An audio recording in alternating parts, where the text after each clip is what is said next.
আসসালামু আলাইকুম ওয়া রাহমাতুল্লাহি ওয়া বারাকাতুহু।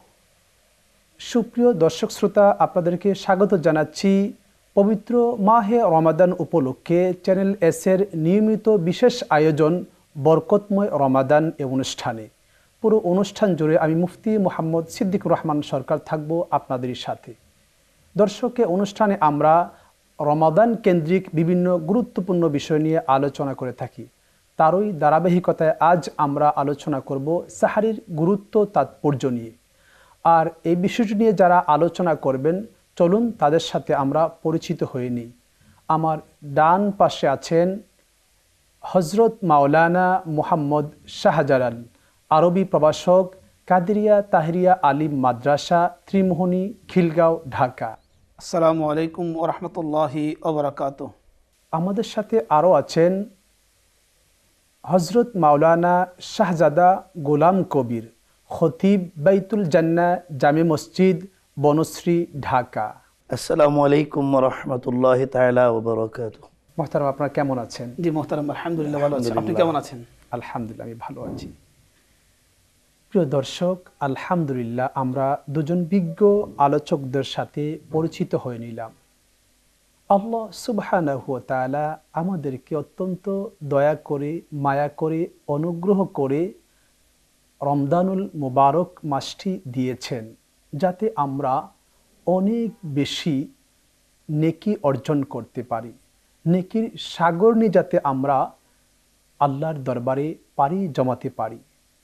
আর সেই নেকি অর্জনের অন্যতম গুরুত্বপূর্ণ একটি বিষয় হলো সাহারির গুরুত্ব ও তাৎপর্য। সাহারি কি, কেন খাবো, কি জন্য খাবো, কিভাবে খাবো, বা এর বিভিন্ন দিক নিয়ে আমরা আজ আলোচনা শুনব। আমি শুরুতেই চলে যাব হজরত মাওলানা মুহাম্মদ শাহজালাল আপনার কাছে। মোহতারাম, সাহরি এই যে শব্দটি, আমরা যারা রোজাদার, যারা আমরা রোজা রাখি, এই সাহারি বলতে আমরা কি বুঝি, বা এই সাহারি খাওয়াটা এটা কি সুন্নাহ নাকি ফরজ নাকি ওয়াজিব নাকি মুস্তাহাব? আপনি অত্যন্ত চমৎকার একটি প্রশ্ন করেছেন, যে প্রশ্নটি রমজানুল মুবারকের সাথে একেবারেই ওতপ্রোতভাবে জড়িত। সাহারি শব্দটি আসলে এটা আরবি শব্দ। আমরা যদি এর শাব্দিক অনুবাদের দিকে তাকাই, তাহলে একেবারেই সাদামাটা এটার অর্থ হবে যে শেষ রাত্রির খাবার যাকে বলা হয় তাকে বলা হয় সাহারি। এই সাহারি একমাত্র উম্মত মুহাম্মদী সাল্লাল্লাহু তাআলা আলাইহি ওয়াসাল্লামের জন্যই আল্লাহ রাব্বুল আলামিনের তরফ থেকে একটি স্পেশাল দান। আমরা তার যদি মানে এটা কি অন্য নবীর আমলে ছিল না? হ্যাঁ, আমরা যদি কোরআনুল কারীম এবং অন্যান্য যে রিওয়ায়াতগুলো আছে হাদিসে পাকের, সেগুলোর দিকে তাকাই, তাহলে আমরা দেখতে পাই যে আদম আলাইহিস সালাতু ওয়াস সালাম থেকে শুরু করে হযরত ঈসা আলাইহিস সালাতু ওয়াস সালাম পর্যন্ত, এমনকি রাসূল করিম সাল্লাল্লাহু তাআলা আলাইহি ওয়াসাল্লামের তাবলীগে দ্বীনের এশাআতে দ্বীন, তিনি যে দ্বীনের দাওয়াত দেওয়া শুরু করেছেন, রোজা যখন থেকে ফরজ হয়েছে এর কিছুদিন পর্যন্ত কিন্তু সাহারির যেই রাতের শেষ ভাগের যে খাবার, এটি কিন্তু রাতের শেষ ভাগে ছিল না, এটি ছিল কিন্তু ইফতারের মধ্যে সীমাবদ্ধ ছিল। আমরা দেখতে পাই সাহারি কিন্তু এটি এশার আগে কিংবা এশার পরে জাগ্রত অবস্থায় আপনাকে খেতে হতো। যদি কেউ এশার পরে যদি ঘুমিয়ে যেত বা মাগরিবের পরে, তাহলে সেখান থেকেই তার রোজা শুরু হয়ে যেত। মোহতারাম, আপনার কাছে আমি আবারও আসবো ইনশাআল্লাহ। শাহজাদা গোলাম কবির আল কাদরি সাহেব, এই যে সাহরি, এই সাহরিটার মধ্যে কি রয়েছে? এটা কি খেতেই হবে? জি, ধন্যবাদ আপনাকে। আমি আশা করি আপনার এই বিষয়টুকু সাধারণ মুসল্লিন যারা আছে তাদের জন্য উপকার হবে। সাহারি আল্লাহ রসুল সাল্লাল্লাহু আলাইহি সাল্লাম সুন্নত করেছেন। যেমন হাদিসে পাকে সহিহ বুখারীর সনদ, আল্লাহ রসুল সাল্লাল্লাহু আলাইহি সাল্লাম বলেছেন, ফাসাহারু ফাইন্নাস সুহুরা বারাকাতুন। রসুল পাক সাল্লাল্লাহু আলাইহি সাল্লাম বলেছেন যে তোমরা সেহরি গ্রহণ করো, কেননা এই সেহরিতে রয়েছে প্রাচুর্য। আরও বলেছেন, সেহরিকে আরও গুরুত্ব দিয়েছেন রসুল পাক, সুনানে আবু দাউদ শরীফের মধ্যে হাদিসটা রয়েছে। আমার রসুল পাক সাল্লাল্লাহু তাআলা আলাইহি ওয়াসাল্লাম বলেছেন যে তোমরা সেহরি গ্রহণ করো। তোমাদের রোজা এবং ইহুদি নাসারাদের রোজার মধ্যে পার্থক্য হলো সেহরি গ্রহণ করা। তার মানে মুসলমানেরা যখন সিয়াম সাধনা করে তাদের রোজার মধ্যে সেহরি থাকবে, ইহুদি নাসারারা সেহেরি গ্রহণ করে না। মাত্র আপনার কাছে আমি আবার আসবো ইনশাল্লাহ। আপনি বলছিলেন যে এই সাহরিটা পূর্বের নবীর উম্মতের মধ্যে ছিল না, আমাদেরকে আল্লাহ তাআলা দিয়েছেন। এই যে সাহরি গ্রহণ করাটা, এটা কি ফরজ, ওয়াজিব নাকি সুন্নাহ? সাহারিটার আসলে হুকুম কি? তিরমিজি শরীফের হাদিস এবং মুসনাদ আহমদের হাদিসটা এসেছে, যেটি আমার মুহতারাম আলোচক, বিজ্ঞ আলোচক বলেছেন যে তাসাহারু ফাইন্না সুহুরা বারাকাতুন, যে হে আমার উম্মতরা তোমরা সাহারি গ্রহণ করো, এই সাহারিতে তৈরি হয়েছে তোমাদের জন্য কল্যাণ এবং বরকত। এই হাদিস থেকে মুহাদ্দিসিন কেরাম এবং ফুকাহায়ে কেরাম অর্থ নিয়েছেন যে সাহারি গ্রহণ করা এটা সুন্নাত, যারাই রোজা রাখবে তাদেরকে সাহারি গ্রহণ করতে হবে। হ্যাঁ, একটা প্রশ্ন আমাদের অনেকে মনে করেন যে আমি সাহারি গ্রহণ করতে পারলাম না, আমার ঘুমের কারণে কিংবা কোনো অসুবিধার কারণে আমার রোজা কি হবে? হ্যাঁ, সাহারিটা হচ্ছে সুন্নাত আর রোজা কিন্তু ফরজ। সুন্নাতের কারণে রোজা, ফরজ রোজার মধ্যে কোনো ব্যাঘাত ঘটবে না। কেউ যদি ভুল ক্রমে হোক, ইচ্ছায় হোক, যদি সাহারিকে যদি সে সাহারি যদি গ্রহণ না করে, তাহলে রোজা রাখলে তার রোজা হয়ে যাবে। মোহতারাম, আপনি চমৎকার বলছেন, আপনার কাছে আমি আসবো। আপনি বলছিলেন এই যে সাহারির ব্যাপারটা, আমরা সাহারি খাচ্ছি, ইহুদি খ্রিস্টানরা সাহারি খাচ্ছেন না, আমাদের এবং তাদের মধ্যে পার্থক্যটা হচ্ছে সাহারি নিয়ে। আমরা রোজা রাখি, সাহারি গ্রহণ করি, ওনারা গ্রহণ করেন না। এর রহস্যটা কি আসলে? মূলত আসলে আল্লাহ রসুল তো বলছে ফাইন্নাহা বারাকাতুন, এখানে কল্যাণ নিহিত আছে। আসলে উম্মতে মুহাম্মদীর সার্বিক কল্যাণ, যতটুকু সুযোগ সুবিধা আল্লাহ পাক আমার রসুল পাকের খাতিরে আমাদেরকে দিয়েছেন, অন্যান্য নবীর বেলা সেটা ছিল না। যেমন মুসা আলাইহিসসালাতু ওয়াসসালামের শরীয়তের একটা হুকুম ছিল, যখন কোনো মানুষের শরীরে নাপাকি লেগে যাইতো, তখন পবিত্র করার জন্য ওই জায়গাটুকু কেটে ফেলে দিতে হইতো, চামড়াটা কেটে ফেলে দিতে হতো। তাহলে যদি কাপড়ের মধ্যে লাগলেও কাপড়টা কেটে ফেলে দিতে হইতো, তাহলে পবিত্র হইতো। আবার শরীয়তে ঈসার মধ্যে এসে আবার বেশি বিনম্রতা ছিল, যেমন কেউ যদি কাউকে হত্যা করে যদি দুঃখ প্রকাশ করত, এটা ক্ষমা করে দিতে হইতো। কিন্তু আমার রসুল পাক সাল্লাল্লাহু আলাইহি সাল্লামের শরীয়ত এরকম না। রসুল পাক সাল্লাল্লাহু আলাইহি সাল্লামের শরীয়তের ব্যাপারে বলছে বাইনাল ইফরাতে ওয়াত তাফরিদ, যেটা অতিরঞ্জিত না, অতি বিনম্রও না। আল্লাহ রাসূল বলেছেন কি, খায়রুল উমুরি আওসাতুহা, সকল পন্থা থেকে মধ্যম পন্থা উত্তম। এই মধ্যম পন্থা হলো শরীয়তে মুহাম্মদী, যা সর্বসময়ের সর্বশ্রেষ্ঠ কল্যাণকর। ঠিক তদ্রূপভাবে রসুল পাক সাল্লাল্লাহু আলাইহি ইসলামের ওসিলাই আল্লাহ পাক যত বরকত, যেমন নাকি দেখেন বনি ইসরাইলের এমন অনেক মানুষ ছিল যারা কোরআন এবং হাদিসে যাদের রেওয়ায়াত এসেছে, হাজার মাস একাধারে রোজা রেখেছেন, জিহাদ করেছেন, আবার রাত্রিবেলা ইবাদত করেছেন। উম্মতে মুহাম্মদী সেটা কিভাবে অর্জন করবে? আল্লাহ পাক বলছেন, বন্ধু আপনার চিন্তার কোনো কারণ নাই, আপনার উম্মতের জন্য একটা রাত রেখেছি, যে রাতটা তাদের হাজার মাসের ইবাদতের চেয়ে শ্রেষ্ঠতম। সুবহানাল্লাহ।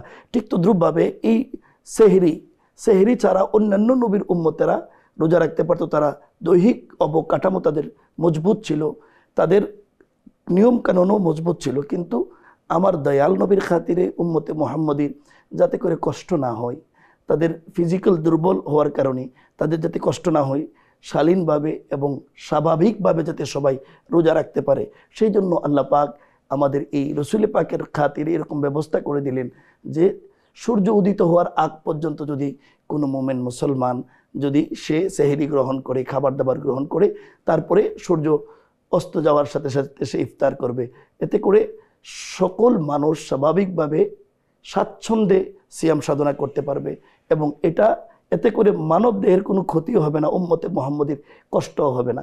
মূল বিষয়টা হলো আল্লাহ পাক আমার রসুল পাকের খাতিরে আল্লাহ পাকের নবীর উম্মতকে শ্রেষ্ঠ মর্যাদা দিবেন। আল্লাহ পাক যে বলেছেন কুনতুম খায়রা উম্মাতিন উখরিজাত লিন-নাস, শ্রেষ্ঠত্বের মর্যাদার আসনও দিয়েছেন, আবার কাজটাও সহজ করে দিয়েছেন। সুবহানাল্লাহ। এটা আসলে আমাদের কোনো চমৎকার আপনি বলেছেন। আমি তন্ময় চিত্তে আপনার আলোচনা শুনছিলাম। আমি আপনার কাছে আবার আসবো। মাওলানা মোহাম্মদ শাহজালাল, এই যে সাহরি, এই সাহরি আসলে গুরুত্বটা কি মূলত উম্মতে মুহাম্মদের জন্য? যে সাহারের গুরুত্ব হচ্ছে আল্লাহ পাক রব্বুল আলামিন যে উম্মত মুসলিমার উপরে রোজা ফরজ করে দিয়েছেন। এই ফরজ রোজা পালন করা, আপনি জানেন রোজা মানে হচ্ছে যে দিনের বেলা সমস্ত ফানাহার থেকে বিরত থেকে এবং যে সমস্ত জৈবিক চাহিদা আছে এগুলো, বিশেষ করে স্ত্রী সহবাস এবং অশ্লীল কাজকর্ম থেকে নিজেকে বিরত রাখা, এটাই হচ্ছে কিন্তু সওম। এই সওম কখন থেকে পালন করবে?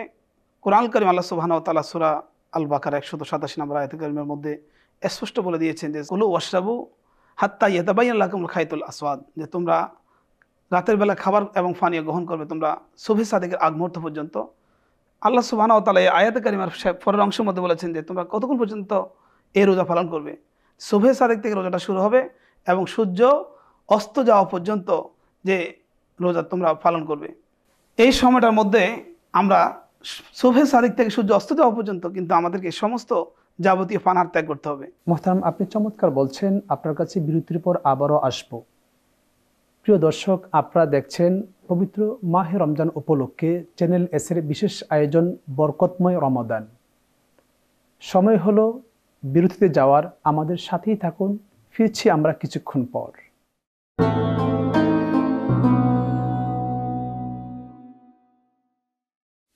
আলহামদুলিল্লাহ, বিরতির পর ফিরে আসলাম পবিত্র মাহে রমজান উপলক্ষে চ্যানেল এসের বিশেষ আয়োজন বরকতময় রমজান এই অনুষ্ঠানে।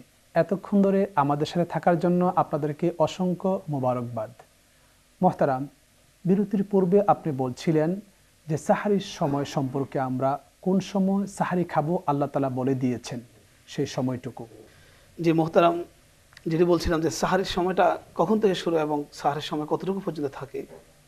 কুরআনুল কারীমের আয়াতে কারিমার মধ্যে আল্লাহ সুবহানাহু ওয়া তাআলা ইরশাদ করেছেন যে হাত্তা ইয়াতাবায়্যানা লাকুমুল খাইতুল আবিয়াদ, যতক্ষণ না তোমাদের কাছে পূর্ব দিগন্তের অর্থাৎ সুবহে সাদেক উদিত না হয়। আমরা সুবহে সাদেকের যে আগের সময়টা এটাকে বলা হয় সুবহে কাযেব, তথা সুস্পষ্ট আকাশের পূর্ব দিগন্তে যে সাদা আলোক রেখা দেখা যাওয়ার আগে যে ঘোর অন্ধকার যেটা হয় এটাকে বলা হয় সুবহে কাযেব। সুবহে কাযেব পর্যন্ত একজন মানুষ রাতের বেলায় সে সাহারি গ্রহণ করতে পারবে। তার মানে সুবহে কাযেব পর্যন্ত জি আমরা সাহারি গ্রহণ করতে পারবো। আর সুবহে কাযেব যখন পরিবর্তন হয়ে যখন সুবহে সাদিক হয়ে যাবে তখন আমাদের সমস্ত খানা পিনা বন্ধ করে ফেলতে হবে এবং সুবহে সাদিক থেকে আমাদের রোজা পালন করতে হবে। জি, সুবহে সাদিক থেকে আমাদের রোজা শুরু করতে হবে। এখন কোনো ব্যক্তি যদি খাবাররত অবস্থায় সুবহে সাদিক শুরু হয়ে গেলে এখন সে কি করবে? স্পষ্টত মাসালা হচ্ছে যদি কেউ খাবাররত অবস্থায় সুবহে সাদিক শুরু হয়ে যায়, এই অবস্থায় তাকে খাবার ত্যাগ করতে হবে এবং অতটুকুর মধ্যে আর তার কোনো খাবার কিংবা পানীয় গ্রহণ করার সুযোগ নেই। ওখানে স্টপ করতে হবে, ওখানে স্টপ রোজা শুরু করতে হবে। আমাদের সমাজের মধ্যে একটা জিনিস প্রচলিত আছে যে খাবার শুরু করলে শেষ না হওয়া পর্যন্ত রোজা রাখাটা আসলে ঠিক না।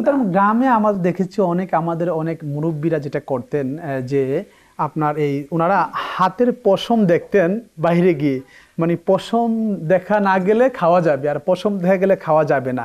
এইটা কতটুকু শরীয়ত এটাকে সাপোর্ট করে? আসলে মুহতারাম, আমাদের সমাজের মধ্যে এমন কতগুলো নিয়ম কানুন আছে যেগুলো আমরা যখন গড়ে ছিল না কিংবা যখন সময়ের কোনো নির্দিষ্ট কোনো সময় মানুষ নির্ধারণ করাটা মানুষের পক্ষে সম্ভব ছিল না, তখন এই সমস্ত সিস্টেম মানুষ ফলো করতো। কিন্তু আসলে সিস্টেমগুলো শরীয়ত সম্মত না। যে একজন মানুষের শরীরে পশম, আকাশ যদি মেঘাচ্ছন্ন থাকে কিংবা কুয়াশাচ্ছন্ন যদি থাকে তাহলেও তো আমাদের পশম দেখা যাবে না। এখন আমি পশম যতক্ষণ দেখা না যায় ততক্ষণ খাবো, এমন তো হতে পারে যে আমি খাবার শেষ করেছি আবার কিছুক্ষণের মধ্যে সূর্য দেখা গিয়েছে, তাহলে তার আমার রোজা হবে না। যদি কারো এরকম হয়ে যায় যে সুবহে সাদিক শুরু হয়েছে, সে খাবার খেয়েছে, ভুলক্রমে হোক যদি ইচ্ছে করে হয় তাহলে সেটা কিন্তু শরীয়তের মাসালা। আচ্ছা মোহতারাম, কিন্তু তিনি ভুল করে হোক আর ইচ্ছে করে হোক তিনি সুবহে সাদিকের পরও খাবার গ্রহণ করেছেন, হ্যাঁ, উনি আর ইচ্ছে করে হোক বা উনি না বুঝে হোক করে ফেলেছেন, তখন কি করবে? যদি কেউ এরকম যদি করে থাকেন তাহলে তাকে অবশ্যই পরবর্তীতে আরেকটি রোজা তাকে পালন করে দিতে হবে। আর ওই দিনের রোজাটা সারাদিন পরবর্তী খেতে পারবে? অবশ্যই তাকে ওই দিন তাকে কিন্তু রোজাদার হিসেবে থাকতে হবে। রোজার তাকে বাকভঙ্গিও থাকতে হবে যে আমার রোজা ভেঙে গেছে কিংবা আমি ভুল করেছি, এটা মনে করে যদি সারাদিন আর কিছু খেতে পারবে না, সারাদিন অন্য রোজাদারদের মতো তাকে থাকতে হবে, খাবার এবং পানি ত্যাগ করতে হবে। পরবর্তীতে আরেকটি রোজা তাকে অবশ্যই আদায় করে দিতে হবে। এটা যদি সে অনিচ্ছাকৃতভাবে করে ফেলে তাহলে এই মাসআলা, কিন্তু যদি ইচ্ছাকৃতভাবে করে ফেলে, যদি ইচ্ছাকৃত করে হয় তাহলে সেটা হবে রোজা ভঙ্গ। জি, সেটা কিন্তু আর সেটাই কাজা কাফারা দুটো আসবে, তার জন্য কাজা এবং কাফারা দুইটাই তার উপর ওয়াজিব হয়ে যাবে। সেই ক্ষেত্রে তাকে একটি রোজার পরিবর্তে 60টি টানা 60টি রোজা আদায় করতে হবে। যদি 60টি পালনরত অবস্থায়, যেমন সে 50, 51, 52, 53, এক্ষেত্রে যদি কোনো একটা রোজা যদি সে ভঙ্গ করে কিংবা 59 করে, যেদিন তার রোজা 59টি পরিপূর্ণ হয়েছে বা 60টি, সেদিনও যদি সে একটি রোজা ভঙ্গ করে তাহলে তাকে আবার শুরু থেকে 60টি রোজা আদায় করতে হবে। মোহতারাম, চমৎকার আপনি বলছেন, আপনার কাছে আমি আবারও আসবো। মোহতারাম শাহজাদা গোলাম কবির, এই যে আমাদের সাহারি, এই সাহারি যদি আমরা সাহারি খেয়েছি, সাহারির খাওয়ার পরে বা সাহারি খাওয়ার আগে আমরা যেহেতু ফ্যামিলিতে থাকি, আমার সাথে আমার সহধর্মিণী থাকেন, তার সাথে এই রমজান মাসে অথবা সাহারির পূর্বে বা পরে স্ত্রী সহবাস করাটা কি জায়েজ আছে কিনা, বা শরীয়ত কি বলে এই বিষয়ে? আম্মাজান আয়েশা সিদ্দিকা রাদিয়াল্লাহু তাআলা আনহা থেকে হাদিস বর্ণিত, আম্মাজান বলেছেন রাসূল পাক সাল্লাল্লাহু তাআলা আলাইহি ওয়াসাল্লাম অনেক সময় স্ত্রী সহবাস করার পরে রাসূল পাক সাল্লাল্লাহু আলাইহি ওয়াসাল্লাম অনেক সময় সেহরি গ্রহণ করতেন, পরে গোসল করতেন।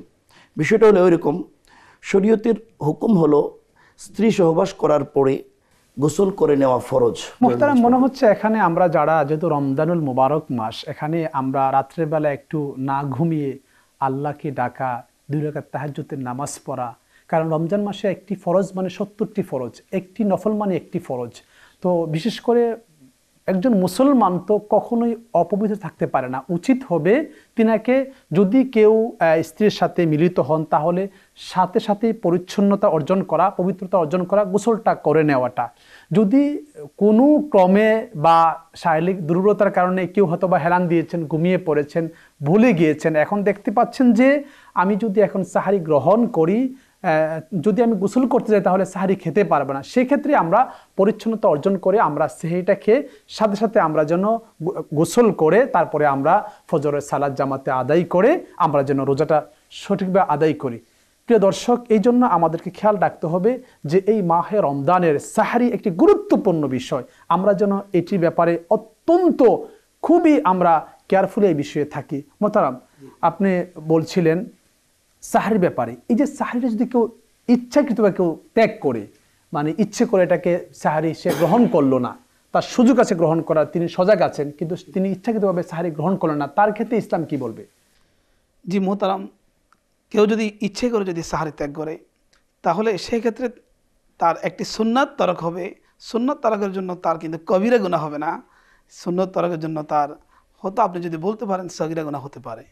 যেহেতু আর মোহতারাম, এখানে একটা বিষয়, একটা হলো সুন্নাহ আমি মানে আমি সময় পাচ্ছি না বা আমার মন চাচ্ছে না করি নাই, কিন্তু এটাকে আমি ইগনোর করলাম, এটাকে আমি অস্বীকার করলাম না, অস্বীকার করার সুযোগ নেই। কারণ হচ্ছে রাসূল করিম সাল্লাল্লাহু আলাইহি ওয়াসাল্লাম যে সুন্নাতগুলো আছে, সেটি সুন্নাতে মুআক্কাদা হোক কিংবা সুন্নাতে জায়েদা হোক, যাই হোক না কেন, সুন্নাতকে যদি ইনকার করে যদি কেউ, তাহলে ইনকারের সুন্নাহ যেটা সেটা কিন্তু কুফরুন।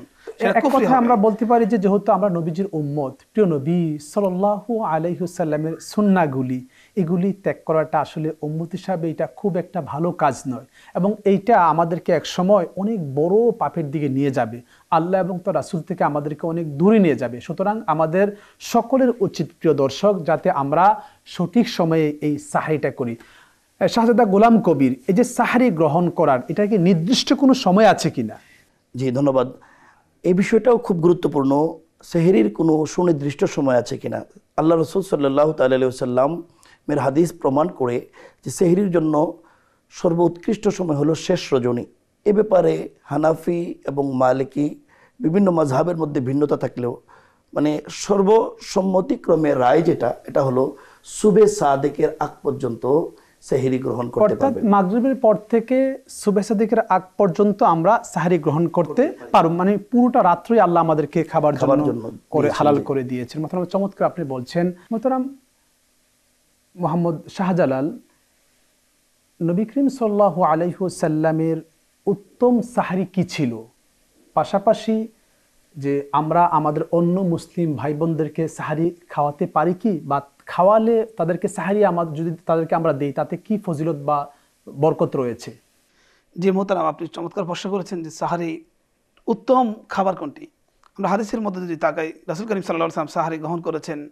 নবীজি সাহারির জন্য নির্দিষ্ট কোনো খাবার ছিল না, তবে অধিকাংশ সময় নবীজি খাজুর দ্বারা, অর্থাৎ আরবে যেটি সবচেয়ে জনপ্রিয় খাবার ছিল খাজুর, তার মাধ্যমে নবীজি সাহারি এবং ইফতার দুইটি কিন্তু গ্রহণ করেছেন।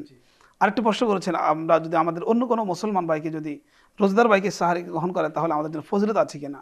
অবশ্যই। রাসূল করিম সাল্লাল্লাহু আলাইহি ওয়াসাল্লাম বলেছেন, আল্লাহর হাবিবকে যখন প্রশ্ন করা হয়েছে যে উত্তম ব্যক্তিকে, নবীজি বলেন তুতিমুত তাআম, মানুষকে খাবার খাওয়ানো। তাহলে একজন রোজদারকে খাবার খাওয়ানোর মধ্যে তো আমাদের জন্য অনেক ফজিলত রয়েছে। অবশ্যই, আর যদি সেটি সাহারি, তাহলে কথাই নেই, এর মধ্যে আমাদের জন্য রয়েছে উভয় জগতের মঙ্গল এবং কল্যাণ। জি, চমৎকার বলেছেন। মোহতারাম, আপনাদের ধন্যবাদ জানাচ্ছি আমাদেরকে সময় দেওয়ার জন্য। প্রিয় দর্শক, আল্লাহ সুবহানাহু ওয়া তাআলা মাহে রমজান দিয়েছেন আমাদেরকে অত্যন্ত দয়া করে, মায়া করে। এই মাসটির অত্যন্ত গুরুত্বপূর্ণ একটি ফাজিলাত, ইবাদত হলো সাহরি গ্রহণ করা।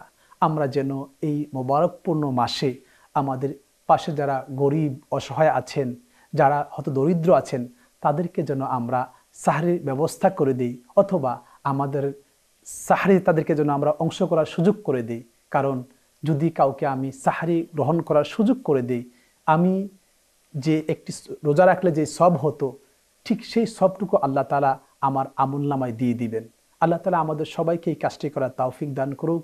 পাশাপাশি প্রিয় দর্শক, সমস্ত নবীদের সালাসু মিন আখলাকিল আম্বিয়া, সমস্ত নবীদের 3টা বৈশিষ্ট্য, তার মধ্যে একটি হলো তাখিরুস সুহুর।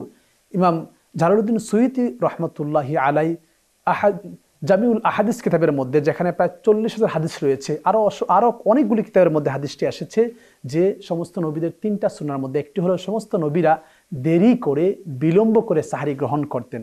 আমরা যেন শেষ রাত্রে উঠে অন্তত পক্ষে আমরা একটু তাহাজ্জুদের নামাজ পড়ে, অথবা আমরা যেন সাহরি গ্রহণ করে 2 রাকাত বা 4 রাকাত বা 8 রাকাত 12 রাকাত যত রাকাত পারি আমরা যেন তাহাজ্জুদের নামাজটা পড়ার চেষ্টা করি। কারণ এই মাসটি তো আল্লাহ দিয়েছেন আমাদেরকে গুনাহ মাফ করানোর জন্য। এই মাসটি তো আল্লাহ আমাদেরকে দিয়েছেন শুধুমাত্র তার প্রিয় হওয়ার জন্য। আল্লাহ তাআলা আমাদের সেই কাজটি করার তৌফিক দান করুক। প্রিয় দর্শক, দেখতে দেখতে আমরা চ্যানেল এসের বিশেষ আয়োজন বরকতময় রমজান এই অনুষ্ঠানের একেবারে শেষ পর্যায়ে চলে এসেছি। আজ এখানে শেষ করতে হচ্ছে। দেখা হবে আগামী পর্বে। সেই পর্যন্ত আপনারা ভালো থাকবেন, সুস্থ থাকবেন, চ্যানেল এসের সাথেই থাকবেন।